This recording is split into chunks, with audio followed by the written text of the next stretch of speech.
Salve, salve, rapaziada! Seja muito bem-vindo a mais uma aula do professor Rafa. E hoje a gente vai conversar um pouquinho sobre os mecanismos de ação de algumas drogas sobre neurotransmissores lá no nosso cérebro. A gente vai utilizar essa ferramenta aqui que foi disponibilizada pela Universidade de Utah, onde ele traz uma animação com vários ratinhos que fizeram uso de várias substâncias diferentes e a gente vai analisar, moçada, qual é o efeito dessa substância, principalmente em relação a questões comportamentais e bioquímicas que estão associadas.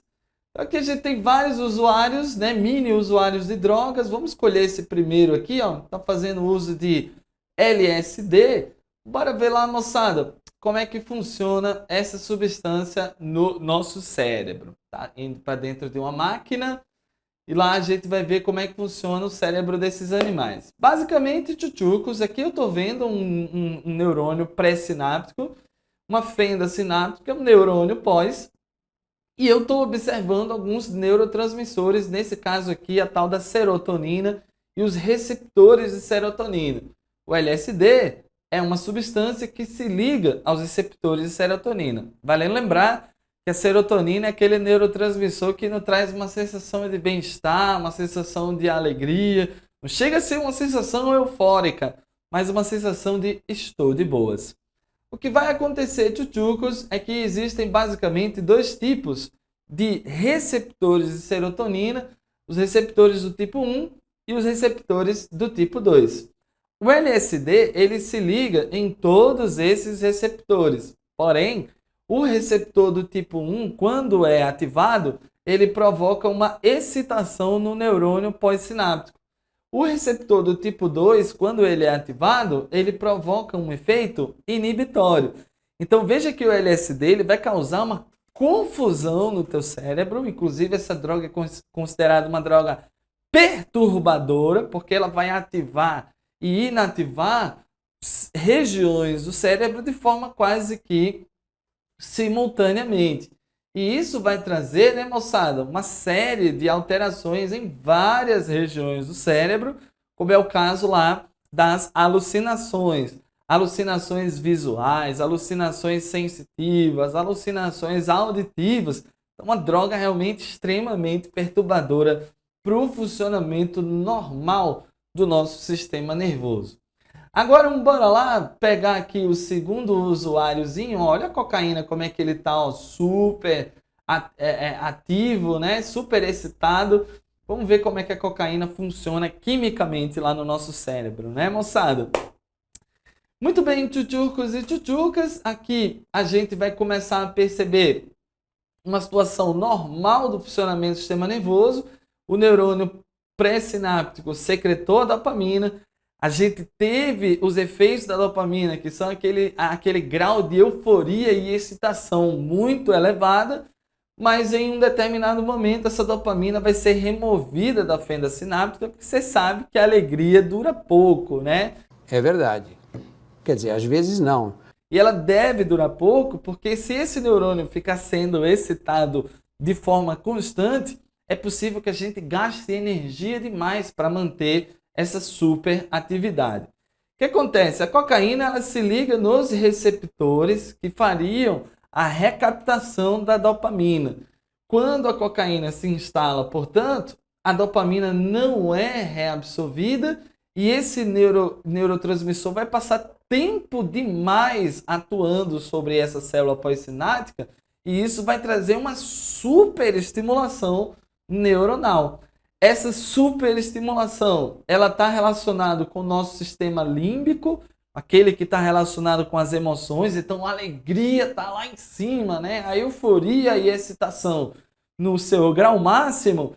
E a gente destaca também a atividade da cocaína no córtex motor, que é uma região que fica nesse ponto aqui do cérebro, está relacionado com a atividade de musculatura estriada esquelética. Então, você vai ter uma super atividade das regiões do cérebro associado com a atividade dos músculos estriados esqueléticos. Então, o indivíduo também vai apresentar uma grande atividade muscular. A excitação emocional e a excitação muscular é uma droga extremamente excitatória, né? Vamos ver uma outra substânciazinha aqui, moçada. Bora dar uma olhada nesse camarada aqui, ele está usando álcool. Olha só a expressão de quem usa álcool e a expressão de quem usa cocaína. São os dois opostos, né? O álcool é uma droga extremamente depressora. Bora lá ver como é que funciona o álcool lá no nosso cérebro. Tchutchucos e tchutchucas, aqui ele vai mostrar pra gente a atividade de dois neurotransmissores importantes. Um desses neurotransmissores é chamado de GABA e ele vai ter um efeito inibitório sobre os nossos neurônios. Um outro neurotransmissor é conhecido como glutamato. O glutamato, moçada, esse camarada que está sendo secretado aqui, ó, ele vai ter um efeito excitatório. É importante ter esse equilíbrio. Alguns neurotransmissores inibitórios, outros excitatórios, para equilibrar o funcionamento normal das regiões que estão ativas e as regiões que estão inativas do nosso cérebro. Quando o álcool chega na parada, ele se liga aos receptores do neurotransmissor inibitório aqui, que é o GABA, e aumenta muito a afinidade entre o GABA e o seu receptor. Isso vai, portanto, potencializar esse efeito inibitório que o GABA traz. E, além disso, o álcool também se liga nos receptores do glutamato, impedindo que o glutamato exerça o seu efeito excitatório. Então, repare você, tchutchucos e tchutchucas, que o álcool ele tem um duplo efeito inibitório. Tanto estimula a atividade dos neurotransmissores inibitórios, como reduz a atividade dos neurotransmissores excitatórios. O resultado disso é um desligamento geral dos nossos neurônios, começando primeiro pelo córtex pré-frontal, que é a região que a gente usa para fazer as tomadas de decisão baseada na razão. Quando o córtex pré-frontal é desligado, a gente começa a agir mais com a emoção do que com a razão, né? Outras áreas passam a ser desligadas, o cerebelo, né? Então a gente perde coordenação motora, perde equilíbrio.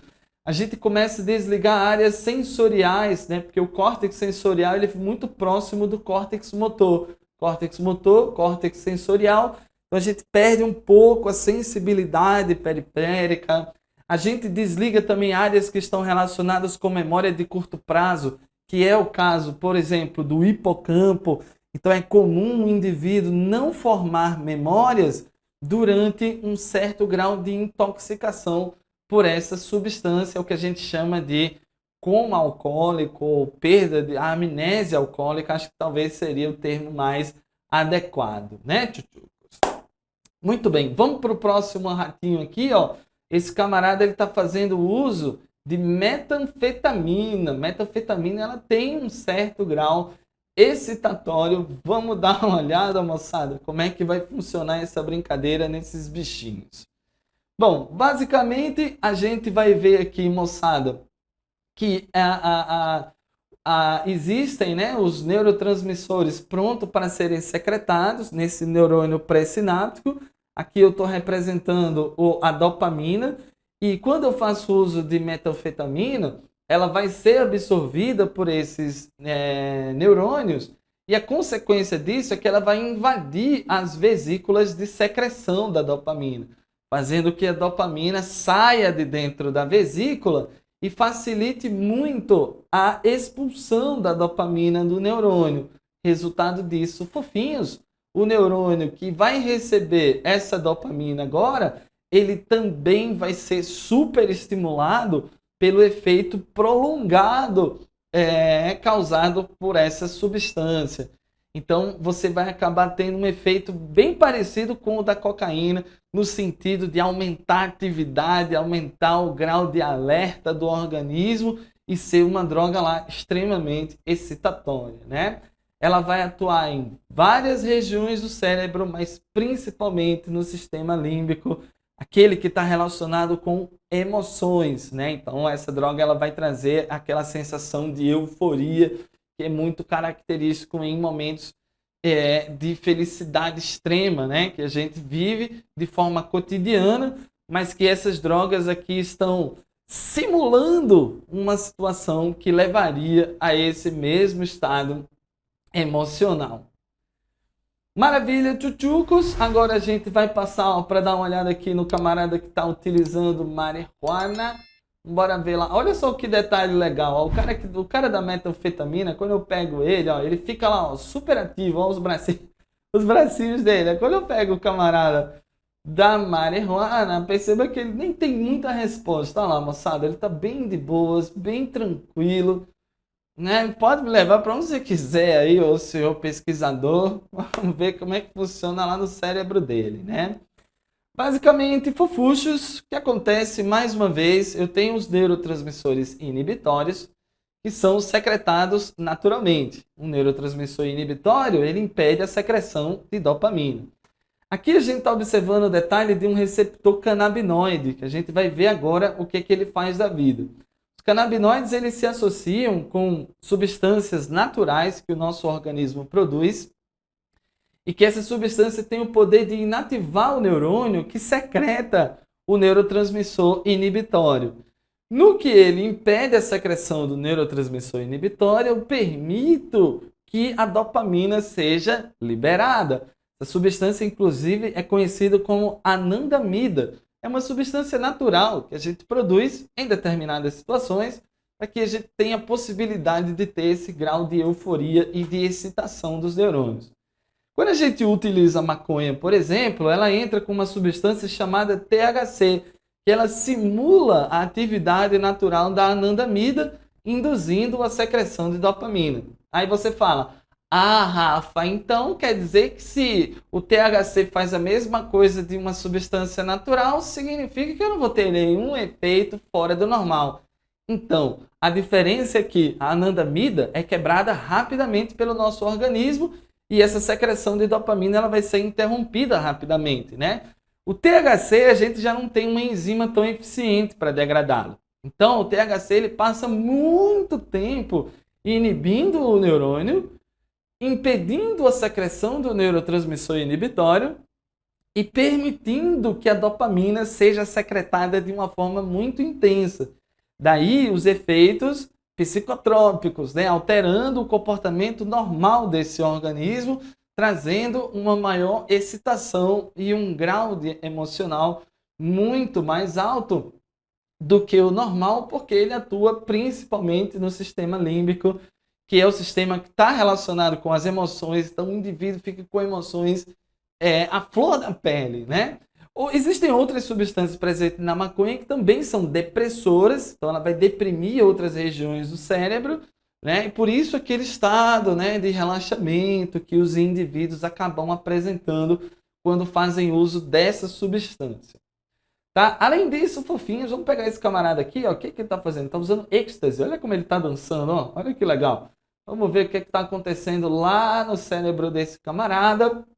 Lembrando, né, moçada, que drogas são substâncias que podem atuar dessa maneira que a gente está mostrando, mas existem milhares de outras interações que a gente não conhece e por isso que são substâncias muito perigosas, né? O que a gente está vendo aqui, basicamente, é a secreção de serotonina e, em um segundo momento, a recaptação da serotonina num funcionamento normal.